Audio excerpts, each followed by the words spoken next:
안녕하세요. 드라마를 투파보는 잼잼 리뷰입니다. 오징어 게임 시즌2는 001번 501로 변한 프론트맨 황인호에게 성기훈이 완전히 놀아나 처참하게 패배하는 모습으로 끝이 났는데요.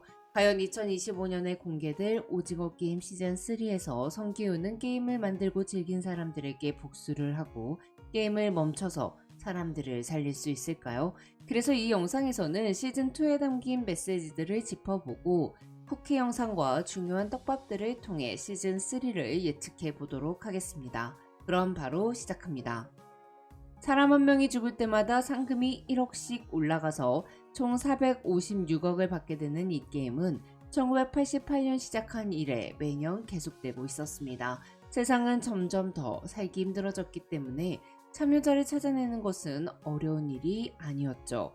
목숨을 걸고서라도 게임에서 이겨야 하는 이유가 있는 사람들, 게임박 세상이 오히려 더 지옥인 사람들은 남은 인생을 빚쟁이들에게 쫓기며 살 수는 없었기에 자유의지가 아니라 어쩔 수 없는 선택을 하면서도 공정하다는 착각과 내가 직접 선택했다는 착각을 하며 게임에 참여했습니다. 반면 성기훈의 두 번째 게임 참가는 온전히 자신의 선택이었는데요. 돈 때문이 아니라 게임을 멈추고 사람들을 구하고자 했죠. 하지만 프론트맨은 세상이 바뀌지 않는 한 게임은 끝나지 않는다며 게임 참가자가 되어 성기훈을 돕는 척하면서 그의 신념을 뒤흔들려 했습니다. 게임의 우승자였던 두 사람의 선택이 정반대라는 사실이 흥미로운 지점이었는데요. 제작진들은 사람을 살리고자 하는 성기훈을 통해 과연 우리는 이런 살기 힘들어지고 있는 세상을 뒤바꿀 힘이 있는가? 우리가 그럴 능력이 있는 존재인가? 라는 질문을 던졌어요. 그렇기에 성기훈의 플랜 B 성공 여부는 우리에게 세상을 바꿀 수 있는 희망이 있느냐라는 질문에 답이 될 것 같은데요. 그래서 개인적으로는 협동이 중요했던 두 번째 게임 5인 6각이 기억에 남더라고요. 특히 현준의 팀이 게임을 통과하길 원하는 마음으로 참가자들이 한마음으로 응원을 하는 장면은 사람의 목숨이 곧 돈이 되기에 진짜 그것밖에 안 죽었어요 라고 실망하던 사람들과는 참 어울리지 않는 모습 중 하나였습니다. 그렇기에 전 이 장면을 통해 오징어 게임 시즌3의 결말이 희망적이라고 봤는데요. 이 부분은 뒤에서 더 자세히 톱어볼게요. 오징어 게임 시즌2에서는 한 게임이 끝날 때마다 투표를 하여 게임의 속행 여부를 결정하는 새로운 규칙이 추가됐습니다. 거기다가 시즌1에서는 게임이 중단되면 상금은 하나도 받지 못했는데 시즌2에서는 게임을 중단해도 그때까지 적립된 상금을 가지고 떠날 수 있었죠. 이에 주최 측은 이 규칙을 이전에 없던 특별한 혜택이 제공된다고 표현했습니다. 하지만 참여자의 과반수가 동의하면 게임을 그만둔다는 이 조건 자체가 민주주의의 가면을 쓴 개소리라는 걸 여러분은 다 느끼셨을 거예요. 다수의 의견을 전체의 의사로 간주하여 집단의 의사를 결정하는 다수결 원리가 민주주의적인 의결 방법이 되기 위해서는 구성원들이 자유의사에 의해 토론할 수 있어야 합니다. 그런데 투표 도중 성기훈이 사람들을 설득하려 하자 관리자는 지금부터 투표를 방해하는 어떤 행위도 용납하지 않겠습니다 라며 사람들의 입을 틀어막았죠. 즉 다른 의견에 대한 충분한 논의와 소통을 하지 못하도록 막은 거예요. 또한 O와 X를 가슴에 달고 숙소 공간도 반으로 나누어 편가르기를 확실히 했죠. 민주적이라고 강조한 이 투표는 나와 생각이 다른 사람들을 죽여서 내가 받는 상금을 늘릴 수 있다는 생각을 참가자들에게 심어줬고요. 즉, O와 X는 참가자들의 선택을 존중해주기 위한 혜택이 아니라 편 가르기를 통해 새로운 갈등을 만들어내고 그 갈등으로 인해 벌어지는 폭력적인 행위들을 VIP들에게 볼거리로 제공한 것밖에 되지 않았습니다. 딱지남의 빵과 복권은 OX 선택을 설계한 프론트맨의 의도를 확실하게 보여줬는데요. 딱지남은 노숙자들을 대상으로 내일이 없는 삶을 사는 선생님들을 위해 자그마한 선물을 준비했다며 빵과 복권 중 하나를 선택하게 했습니다. 대부분의 노숙자들은 지금 당장의 배고픔을 확실하게 해결할 수 있는 빵이 아니라 아주 희박한 확률로 대박의 행운을 가져다줄 복권을 선택했어요. 이에 딱지남은 노숙자들이 보는 앞에서 빵을 짓밟으며 저는 기회를 드렸고 선생님은 선택을 했으니 이 빵을 버린 건 선생님들이라며 노숙자들을 조롱했죠.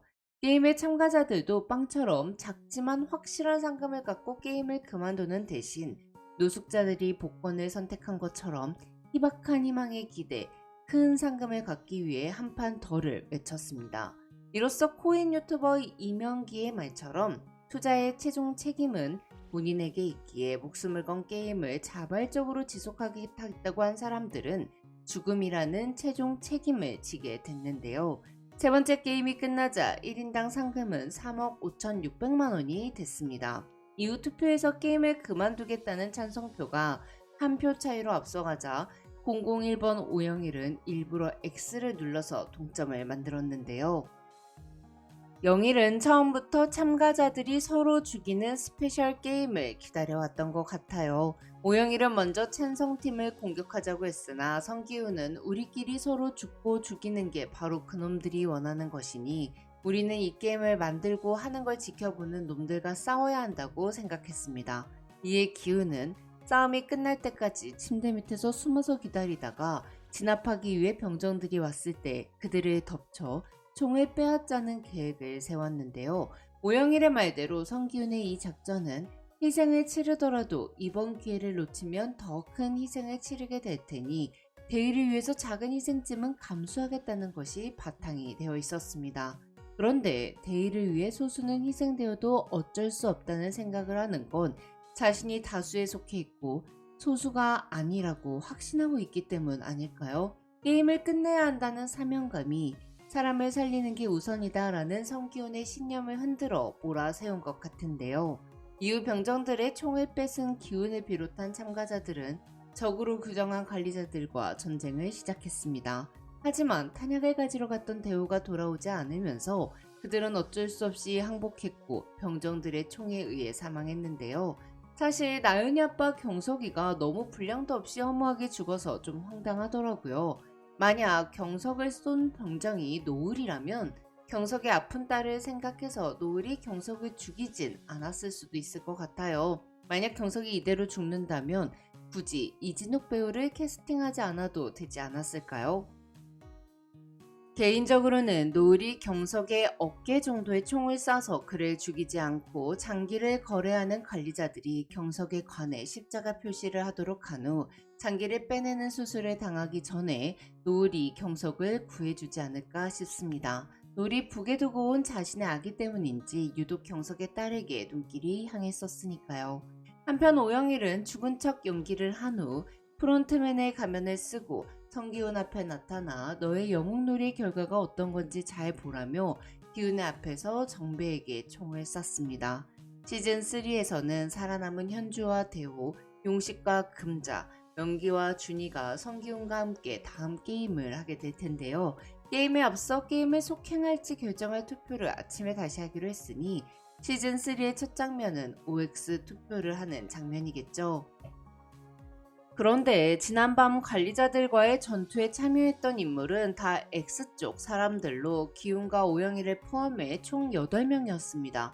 이 중에 숙소로 돌아갔던 대호와 현주 그리고 성기훈을 제외한 4명이 죽었고 프론트맨은 001번 오영일의 죽음을 위장했어요. 즉 반대팀에서 5명이 탈락했으니 이대로 찬반 투표를 하게 된다면 찬성팀이 과반수를 넘겨 게임을 속행하게 되겠죠. 오징어 게임 시즌2 7회 쿠키에서 게임장에 영희 모형 외에 철수 같아 보이는 남자 모형이 있었는데요. 개인적으로는 5번째 게임이 우리 집에 왜 왔니? 일 것 같아요. 우리 집에 왜 왔니가 편을 나눠서 가위바위보를 한 후 상대팀의 사람을 한 명씩 데려와 머릿수를 늘리는 게임이잖아요. 근데 오징어 게임 시즌2를 관통하는 OX 찬반 투표도 어느 쪽이 더 많은 사람을 확보하는가가 포인트니까 상대팀의 사람을 내 팀으로 누가 더 많이 뺏어 오느냐를 겨루는 우리 집에 왜 왔니가 4번째 게임이 될 것 같습니다. 오징어 게임 시즌2에는 단체로 협동해서 하는 게임은 있었지만 시즌1 줄다리기 게임처럼 팀 대 팀으로 겨뤄서 한쪽 팀이 이기면 상대팀 전원이 다 죽는 게임은 아직 없었으니까요. 여러분들은 4번째 게임의 정체가 뭐라고 생각하세요? 한편 시즌 1에서 프론트맨에게 총을 맞은 준호를 살려준 건 때마침 지나가던 박 선장이었습니다. 하지만 박 선장이 추격팀의 드론을 조작하다가 걸려 사람을 죽이는 장면으로 보아 박 선장은 프론트맨의 사람이라는 게 확실해졌는데요. 프론트맨은 자신의 동생이었던 준호에게 총을 쏠 때 일부러 심장이 아니라 어깨에 쏴 치명상을 입히지 않았습니다. 또한 박 선장에게 황준호를 구하고 준호의 핸드폰을 없애서 사진과 영상을 삭제하게끔 지시한 것도 프론트맨이었을 겁니다. 솔직히 시즌2에서 황준호는 성기훈을 놓치는 바람에 활약을 보여주지 못했는데요. 시즌3에서는 황준호가 박 선장이 친구가 아니라 적이었다는 사실을 눈치채고 게임이 이루어지는 섬을 찾게 될 것 같아요. 또한 시즌1에서 황준호는 가면을 쓰고 장기 배달을 하러 가다가 VIP들을 비상시에 대피시키려고 만든 비상 통로를 알게 됐었습니다. 이 통로에는 폭탄이 설치되어 있어서 VIP들이 다 빠져나오고 나면 폭탄을 터뜨려 게임장을 파묻어버리게 되어 있었죠. 아마 오징어 게임 시즌3에서 이 비상 통로와 폭탄이 이용되지 않을까 싶은데요. 시즌3에서 준호와 성기훈이 이 비상통로로 참가자들을 대피시키고 게임장을 폭발시키지 않을까 싶습니다. 물론 프론트맨인 황인호도 사망하게 될 테고요. 하지만 조심스럽게 예측해보면 사회가 변하지 않으면 게임은 계속된다고 했던 프론트맨의 말처럼 황인호가 주최하던 게임은 사라졌지만 부대장이 또 다른 VIP들과 함께 다른 섬에서 게임을 계속하는 장면으로 끝이 나지 않을까 싶습니다. 리뷰 마지막으로 타노스 역할을 맡은 최승현의 출연에 대해 짚고 넘어가고 싶은데요. 최승현은 대마초 흡연으로 마약류 관리에 관한 법률을 위반해 징역 10월, 집행유예 2년을 선고받았습니다. 그런데 그런 최승현이 극중에서 십자가 목걸이에 들어있는 약을 꺼내 끊임없이 약을 하고 약물에 중독된 사람들이 하는 행동하는 장면을 보니 경악을 금치 못하겠더라고요. 최승현 캐스팅에 대한 황동혁 감독의 인터뷰를 보니 오디션도 직접 받고 가장 적합하다고 생각해서 결정한 일이었다고 하더라고요. 그럼 약쟁이에게 약쟁이 연기를 시키는 게 가장 적합하다고 생각한 황동혁 감독은 최승현의 안티가 확실한 것 같습니다. 지금까지 잼잼 리뷰였습니다. 감사합니다.